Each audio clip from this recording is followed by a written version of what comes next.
Hi, ഞങ്ങളിന്ന് പോകുന്നത് Aluva railway സ്റ്റേഷനിലേക്കാണ് കേട്ടോ. എന്താണെന്ന് വെച്ചാൽ ഞങ്ങൾ വേളാങ്കണ്ണിക്ക് ഒരു ട്രിപ്പ് അടിക്കുകയാണ്. എൻ്റെ 7th മന്ത് ട്രിപ്പ്.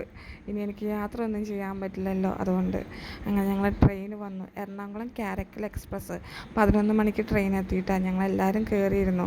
അങ്ങനെ നേരെ നാഗപട്ടണത്തിലേക്കാണ്. അങ്ങനെ എല്ലാവരും കയറിയിരുന്നു. ഞങ്ങളൊരു ഏപ്രിലൊക്കെ ബുക്ക് ചെയ്തു കേട്ടോ. ബുക്ക് ചെയ്ത ശേഷമാണ് ഞങ്ങൾ വന്നത്. കാരണം എന്താ വെച്ച് കഴിഞ്ഞാൽ ഞങ്ങൾക്ക് എല്ലാവർക്കും അടുത്തടുത്ത് സീറ്റ് കിട്ടിയായിരുന്നു. പെട്ടെന്നൊരു പ്ലാനിങ് ആയിരുന്നു. അങ്ങനെ പെട്ടെന്ന് ബുക്ക് ചെയ്തു. ഇപ്പോൾ വന്നെത്തി. അങ്ങനെ ഒരു നല്ല രസമുണ്ടായിരുന്നു കേട്ടോ യാത്ര ചെയ്യാൻ. ട്രെയിനിൽ യാത്ര ചെയ്യാൻ നല്ല രസമുണ്ട്. അങ്ങനെ നേരം വെളുത്തു ഒരു 8 മണിയൊക്കെ ആയപ്പോൾ എല്ലാവരും എണീറ്റു.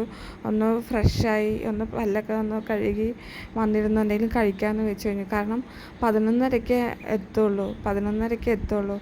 അങ്ങനെ ഞങ്ങൾ എവിടെയോ എത്തിയിട്ട് ഭക്ഷണം കഴിക്കാമെന്ന് വെച്ച് ഇഡലിയും ചമ്മന്തിയാണ് ഞങ്ങൾ മേടിച്ചത്. ഇഡലി അധികമൊന്നും ആരും മേടിച്ചില്ല കേട്ടോ. കാരണം ഫുഡ് പെട്ടെന്ന് പറ്റിയില്ല എന്ന് വെച്ച് കഴിഞ്ഞാൽ നമുക്ക് ഓക്കെ ആവില്ലല്ലോ. ഇപ്പോൾ അത് മരുന്ന് കഴിക്കുന്നതുകൊണ്ട് എല്ലാവരും കുറച്ച് ഒന്ന് വയറിനൊന്ന് ഓക്കെ ആവാൻ വേണ്ടിയിട്ട് ഇഡലിയും ചമ്മന്തിയും കഴിച്ചു കൂട്ടാം. വലിയ കുഴപ്പമില്ല. എനിക്ക് ഒന്നാമത് ട്രെയിനിലിരുന്ന് ഭക്ഷണം കഴിക്കുന്നത് അത്ര വലിയതൊന്നുമല്ല.